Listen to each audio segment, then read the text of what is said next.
All right, howdy. Dealing with Huntsville Guns, we're going to go ahead and get started with the live stream. A lot of rapidly developing information, a lot of information being pushed out in the last couple of hours. So I wanted to do a midday update. We seem to have gathered, like I said, a lot of information compared to when we got together yesterday. So I'm going to jump right in. I have a bunch of information that I want to go over, and I will just go ahead and get started and wait on everybody to join and catch up later. So clearly, we're talking about the Charlie Kirk shooting. It would appear that as of sometime this morning, the suspect that was believed to be responsible for that shooting has now apparently been detained and is in custody. It looks like he is mid-20s and fits the description of the original photos released, and apparently confessed the crime to his father, who ultimately turned him in based off the reporting that I've seen. And so I want to cover some more of the evidence side and the ballistic side of the shooting and what all is involved. Let's talk about the what goes into this and what the law enforcement officials and technicians are doing to connect the individual to the weapon and the weapon to the crime scene and the crime scene to the crime. And so I'm going to leave the chat open. It is unrestricted. Please keep in mind that the subject matter we're discussing is still very fresh for a lot of people. So if you don't have anything positive to contribute, maybe keep your opinion to yourself. But if you do have questions or you missed something, drop them in the chat and I will do my best to answer them. I enjoy the interaction with all of you, as I think that the more knowledge we can have on the subject, the better off we are. And that's my goal here. But I'm going to jump right in. Let's talk about ballistic evidence. There are a lot of questions on the live stream from yesterday, and even more overnight. And then I've had 10 or 20 text messages since yesterday. Once we have identified a weapon and once we've talked about the logistics of it, the evidence is first thing that comes to most people's mind. And so let's talk about that evidence and what that looks like for law enforcement. So there are a couple of questions specifically that I want to start off with. Identifying the shooter's location based off of the evidence that they have. Obviously, this is not, I have some notes here. That's why I keep looking down. I'm going to move them a little closer. This is not a controlled scene. There's not a lot of technology that was put in place that is available to other agencies before the event. So kind of playing catch up. And I assume that that is what law enforcement is doing right now. But I am reminded of a system or a couple of systems that the military has and has access to. And then there's some private companies that utilize these systems as well. Boomerang is the term that I'm familiar with. It's a vehicle mounted system that's used to determine the direction and approximate distance a shot or a noise is coming from. And then EARS, EARS, is another one that I've heard used in the industry before. And how these systems work is they use an array of sensors, usually utilizing triangulation in my experience. And so they measure what's called the time difference of arrival. Having multiple videos of the going to assist law enforcement and in this process, but having multiple points of view, capturing the moment the shot is fired and the impact and then the reverberation of the report. It gives the ability to triangulate the time that the distance takes to travel from one location to that location. And then you use multiple inputs to determine, like I said, the time distance of arrival. And so that's how long that sound takes to travel from the point of origin to the sensor array. And then using some pretty complicated triangulation software, they can determine approximate distance and direction. like I said, I'm familiar with this systems and their use in fixed emplacements on an installation or on a military base or something of that nature. I'm not aware of them being used in applications like this. I think obviously this is kind of a first time this has happened, and so maybe they weren't in place. But I know that there are software systems out there that can use video, and so you have um, 3 different video sources. This is an example, and video A is on the roof of this building. The individual is watching from 100 yards away, 30 feet up elevated at whatever the angle is. I'm not going to try to do that math off the top of my head. Video B is 50 yards away at a complete opposite angle, so they're 90 degrees away from each other to the point of impact. And video C is from the opposite side of the campus. Somebody's recording their friend on a skateboard. And so you can use the sound, the timestamp on the video and the sound, the audio format from the video to triangulate an approximate point of origin. I'm taking a stab here at saying that they are utilizing this. I think they're pretty confident where the shot originated from at this point. Like I said, we talked about yesterday in the live stream, the specific building that, to the best of my knowledge, is where the shot was fired from. But I think that law enforcement investigators have the evidence and the ability, technology available to triangulate an exact position based off of audio from the video clips that are available. I said they overlay all of them onto the same timeline, so they're all playing at the same speed and start at the same time. It's pretty easy to determine exact location based off of that. It's a shorter shot, and so that plays into it. And like we said in the last couple of live streams, there are a lot of hard surfaces which can affect the acoustics, but that still is something that a quality software can kind of delayer and sort through. So I want to talk about the weapon specifically. I've got a couple of examples here on the bench. There is a photo that has been leaked, if you will, that is basically believed to be the actual weapon that was used. And I don't have it pulled up, so we will ignore that. But it appears to be a surplus Mauser like was originally reported. Caliber still hasn't been released yet, but that image does show a scoped rifle. I'm a gunsmith. I'm a professional in the firearms industry, and I handle a lot of firearms on a day-to-day basis. My opinion is that is in fact a Mauser action, and I would say it is probably a Mauser 98 or one of the derivatives of the 98 action.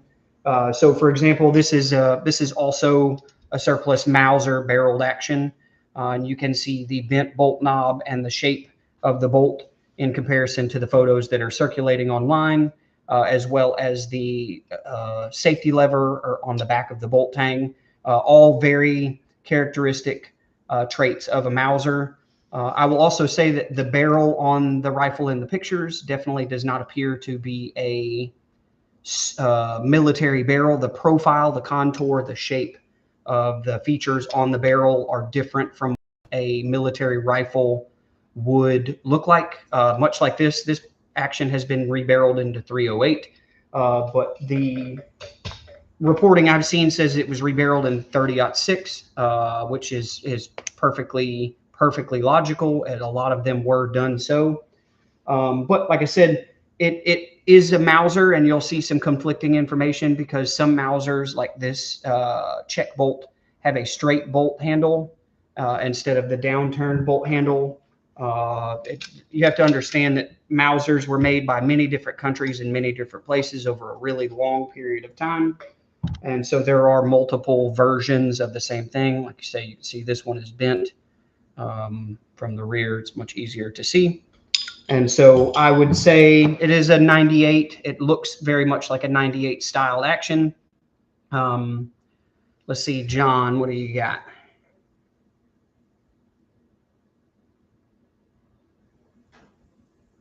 I appreciate you joining us and the contribution. I will say that what I see is a put together rifle. I am a gunsmith. I rebarrel firearms and thread firearms and modify them on a regular basis. And what I see is kind of a collection of things. A lot of military Mausers have a distinctive style to the stock, and this rifle appears to be in an aftermarket synthetic stock. Similar to this one, this is just this is actually for Remington 700, but the concept is the same. It's just an aftermarket drop-in stock, and it would appear that the rifle was in fact restocked and rebarreled, and appears to be drilled and tapped for scope bases.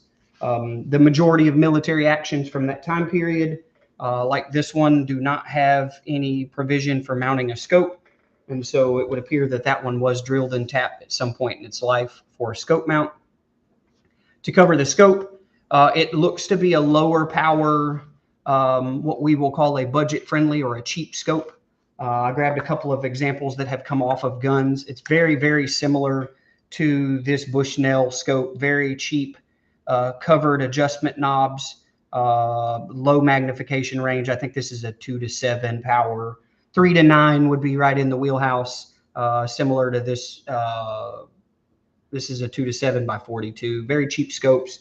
But the way that the scope is mounted in the rings and on the action, to me, my professional opinion, it screams amateur mounting. It's something that DIY style mount instead of something that was done by a professional. I would never let a scope leave the shop on a rifle that way. It's mounted too close to the rings, if that makes sense. But it definitely does not look like something that was done professionally. It looks like something that this individual mounted himself. I will also use that as a springboard to go to my next kind of bullet point, and that's the training or proficiency level that an individual would have to be able to utilize this weapon to make this type of shot. And I can tell you that, so I was reading, and I moved the book for the video purposes, but I'm reading a book called The Deer Rifle, and it was written post-World War II, pre-Vietnam, I believe, and it covers a lot about military surplus actions and how they were used in the hunting world for a long period of time. And I could positively tell you a lot of animals have been harvested using surplus actions with no scope or very low powered scope, from varmints all the way up to elk and large game. And so the level of proficiency to pull something like this off is not incredibly high as far as shooting ability and training. Like I said in the original live stream I did on the day of the event, I think the disposition that a person needs to have to be able to make a calculated plan and to be in position before the event, which is what it appears to be. But on top of that, to make that shot in a crowded environment, and to that type of person is a very unusual person. That's not the normal. I've seen big game hunters who get shook up when a large animal walks out, and that's a completely different experience in my experience from what we're talking about here. So we've talked about the weapon. We've talked about triangulation and how we or investigators can positively identify where the shot was fired from. Let's talk about the ways to obtain this firearm. I said in yesterday's live stream that I believe that this is probably not something that somebody went out and purchased. This is before we identified the shooter and before the weapon was identified or confirmed. And so I stand behind that. I think that this is probably something this individual owned or a family member owned, and it was probably used for hunting or recreational shooting purposes before this event. I have similar weapons come through the door of the shop very, very regularly. There are a lot of these in circulation. these types of firearms. I'll clarify. But how does someone obtain this? There are a couple of different ways. Somebody goes to a dealer, somebody like myself, and purchases a surplus firearm. There are a lot of online venues that will sell you military surplus guns, World War II surplus and Cold War surplus stuff. They're readily available. And so they order it online and it ships through a dealer, and then they have to do a transfer process, which is the ATF form 4473 and a background check, and they have to provide credentials. Each state has a bit different process, but the federal side is always the same. And so if it was purchased through a dealer at some time in the last 40, 50 years, it was purchased with paperwork. But there are also other ways to obtain things like this. A family member leaves it to him. My father-in-law was a Vietnam veteran, and had firearms that he left to his children, things of that nature. It's pretty common in the gun world. A good friend of mine just inherited some firearms, military surplus firearms, when his uncle passed away. It's fairly common. And some of these firearms were purchased pre-establishment of the ATF. Some of them were war trophies and brought home and then later converted to sporterized rifles. It's the term that we will use. I haven't seen that in the news media yet, the major mainstream sources, but this is definitely a sporterized firearm, military surplus that we're talking about. And so, and then there are the illegal ways, obviously, the loophole ways it was stolen or one of those methods as well. But in my opinion, it is the highest likelihood that this individual obtained this firearm through a family member or one of the legal methods, purchased it as a surplus gun, either from an online auction or a gun store or gun shop. And there's a process called a trace, where firearms records are required to be kept. 4473s are kept on location for FFL holders, or they're stored digitally. And so the serial number of the firearm is identified by law enforcement, and then they run what's called a trace. And so they go to the ATF, and the ATF says, this gun was made on this date by this manufacturer, and then it was sold to this dealer, and this dealer sold it to this individual, and this individual sold it to this individual. And they just go paperwork to paperwork to paperwork to paperwork to identify the last known owner of it. And if I had to suspect, the firearm was most likely owned by a friend or a family member of the suspect. And that's how he obtained it, or he purchased it, like I said, through a dealer. I want to talk about environmental factors. The evidence that's going to be gathered is affected by the environment. So we know their field office, the special agent in charge of the Utah field office, already publicly stated that they had a shoe print impression, that they had handprint or fingerprints, and an arm print probably, and then photographic evidence. And so we know that they've already collected the shoe print impression, they've already collected fingerprint, handprints, all of that information. And it's good because those things can be degraded by the environment, weather conditions, sunlight, rain, things of that nature. Other people in the scene can contaminate that. But let's talk about like the hard evidence that is going to tie the projectile to the firearm to the individual, and then the individual to the incident. One of the questions that was asked after yesterday's live stream was the projectile, what evidence and information can be gathered from a recovered projectile. So I took a moment this morning before starting the live stream and went out back to my little test fire range and dug a few projectiles out of the range so we could have kind of a visual representation. I think we all understand at this point that this is a rifle caliber that was fired at Charlie Kirk, but it doesn't negate the fact that the ballistics of projectiles are quite similar across all platforms: rimfire, centerfire, handgun, rifle. things of that nature, and the evidence that can be gathered is essentially the same. So what I have here is a 9mm projectile that I dug, like I said, out of my test fire range this morning. This has been in the ground for quite some time. The lead in the rear is already started to corrode. The copper jacket has already got corrosion on it as well.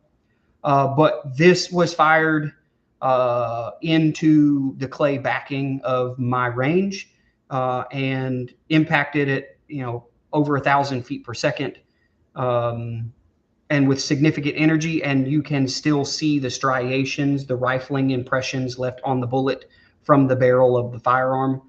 And so that's the primary form of evidence that an investigator or crime scene investigator or ballistics lab is going to look at.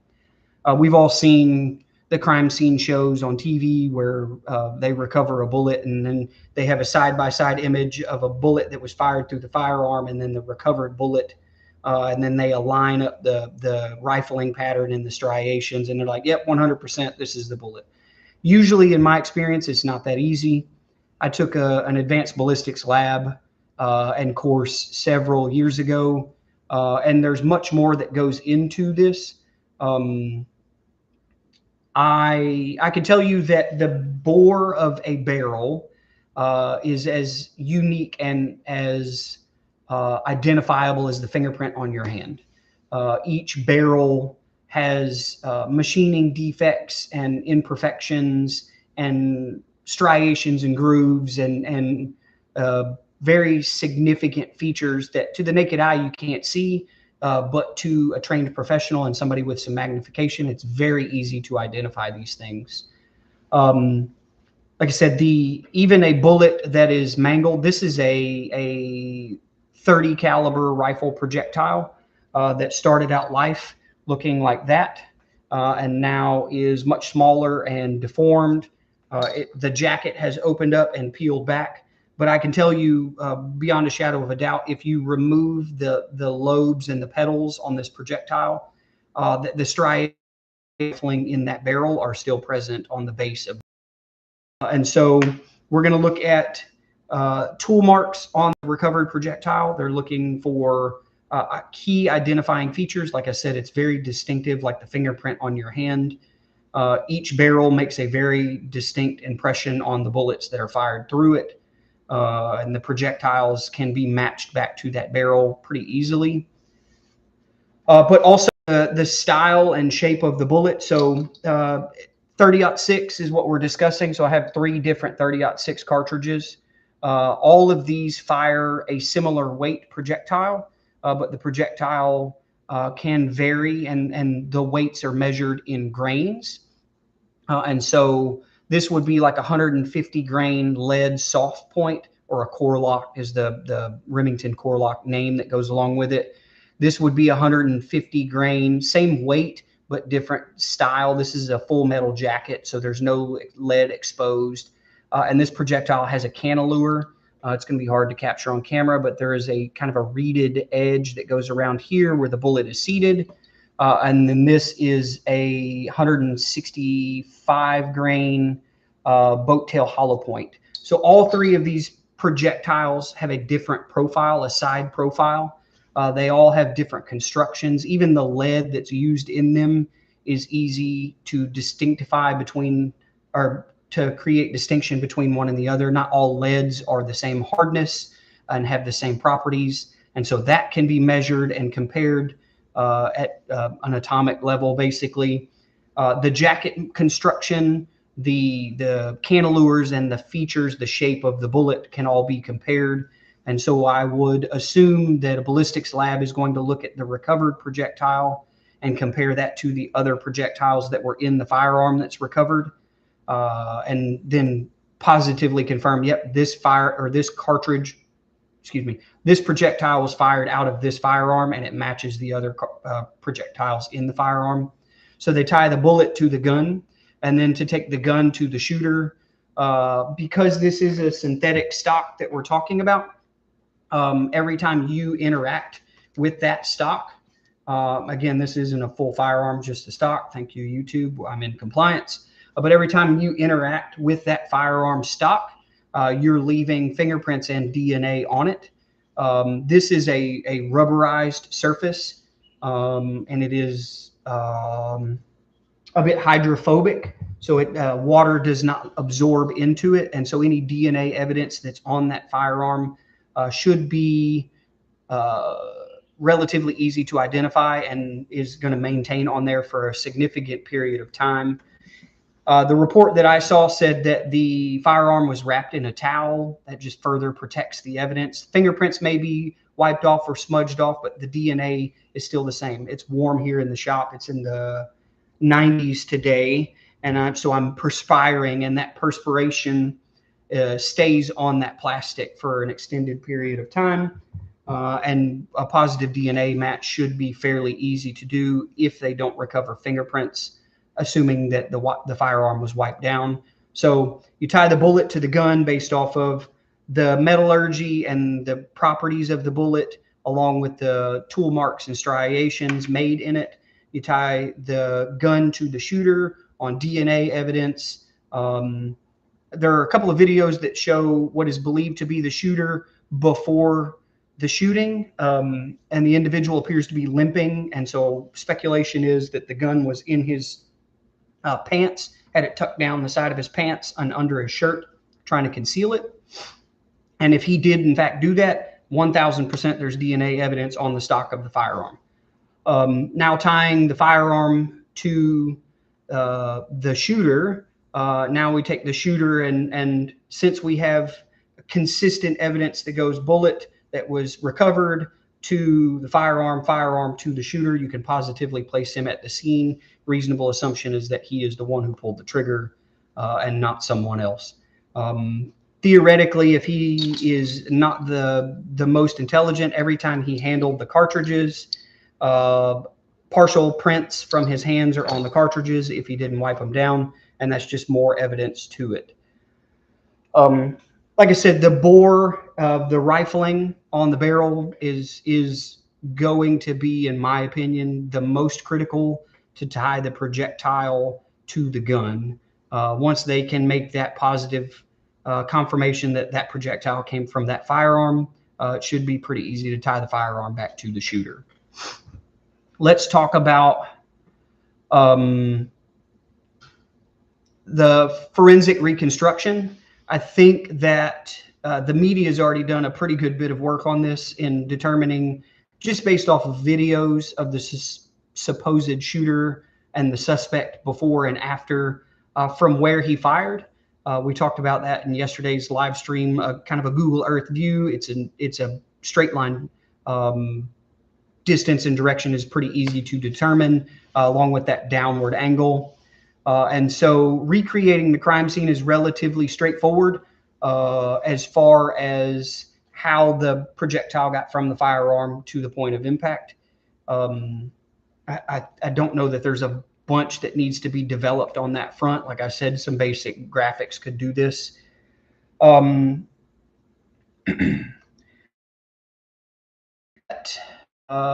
skipped one. Give me a second. Does anybody have any questions? I'm going through these pretty quickly. I'm trying to keep this under an hour. I definitely don't have the same participation we had yesterday, but I would like to answer any questions that you have. I did have a question about suppressors. I know that if the rifle that's been identified and photos kind of circulating doesn't have a threaded barrel and doesn't appear to have a suppressor, it's kind of hard to tell. In the photo that I've seen, there isn't a full-size photo of the firearm. It shows it laid in what looks like a cardboard evidence box.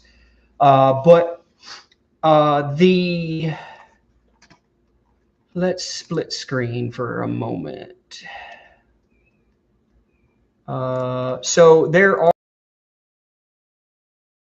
studies that have been done on the use of a suppressor and how a suppressor can change the identification of the point of fire, the report. It changes the sound of it, but it also can make it harder to identify where that is starting from, kind of that beginning point of the sound. So there are several peer-reviewed studies out there specifically about the function of angle and bullet velocity on the perceived sound that you get while utilizing the suppressor. I don't think that's incredibly pertinent to this particular topic, but it is a question that was asked on yesterday's live stream, so I wanted to cover it. But this is over on ResearchGate. This is a study done in 2018 where they moved the microphone in relation to the muzzle of the firearm and then the same shot or the same ammo through the same firearm from various different positions, and it's a different distinguishing features based on that. And then we to the NIJ. And so when you're looking at evidence, this is information that was covered in the advanced ballistics course that I did. But the crime scene investigation team and the ballistics lab that will be doing the investigation will be looking at these key features. So bullet weight, composition of the bullet, the description of the base, so boat tail, flat base, things of that nature, type and position of cantilures, if there are any, manufacturer. Some bullets are very easy to identify the manufacturer just based on the shape. That's assuming that the projectile is not deformed. Characteristics of striations on the bullet and rifling. So caliber, number of lands and grooves in the impression, the direction of the twist, the width and depth of the lands and grooves, things of that nature. And then bullet design, extraneous marks due to firing. So if a projectile bounces off of a hard surface, it creates a deformation in it. I have a 9mm projectile here that has been deformed because it deflected. And then suitability for comparison purposes. Not all recovered projectiles will have striations on them. Like I said, jackets can peel off of projectiles pretty easily depending on the projectile style. Those are the things I said. That's over on the NIJ website. If you're interested in that, that's procedural manual straight out of the Association of Firearm and Tool Mark Examiners source material. So if you're curious, that's where I reference that from. Like I said, there is a lot of evidence that has been gathered and still needs to be gathered. But again, I want to talk about some terminology. I've seen it kind of reverberate or being recycled through the media. They reference a high-powered or high-caliber rifle, and that doesn't clearly define a specific cartridge or really a cartridge type. I think generally speaking, it's kind of used loosely just as a descriptive term, but it doesn't really define anything. Knowing the actual caliber, knowing the rifle and the manufacturer and bullet type and construction is much more useful information when you're looking at the logistics of this. And then what lessons can be learned? Somebody made a comment yesterday, and I think it is absolutely genius. I didn't really grasp it during yesterday's live stream, but I think that the use of drones in an event like this it doesn't completely do away with the need for observation points or counter sniper teams, but the use of drones for area surveillance both before and during the event are incredibly intelligent. It takes very little money to purchase a drone capable of seeing pretty reasonable distances, and to put 3 or 4 drones in the air over this venue during the event gives people on the ground very real-time information as what's going on rooftops and potential firing points. I think it's an incredibly useful tool that potentially could have prevented this, or at least is something that we can learn moving forward. Also, understanding that the skill level required to pull this shot off isn't incredibly high. I saw a report from a retired ATF or FBI agent or crime scene investigator. I don't recall what news media outlet was covering it, but his opinion directly mirrors mine that the this shot was taken at the furthest that he could have shot from is 200 yards. It's not an incredibly difficult task to accomplish with a scoped rifle. And excuse me, understanding that moving forward and limiting those areas, either by changing venues or restricting access to those areas, is something that definitely needs to be explored further for future events.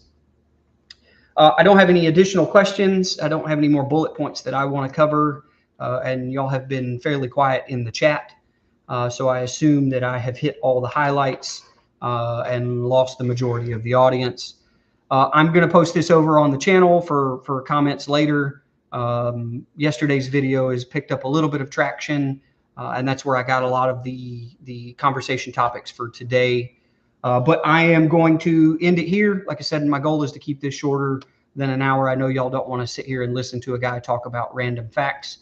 But if you have any additional questions, drop them in the comment section over on the main channel when I post this, and then I'll try to catch them in a later video. I think I'm going to forego doing any future live streams on the subject.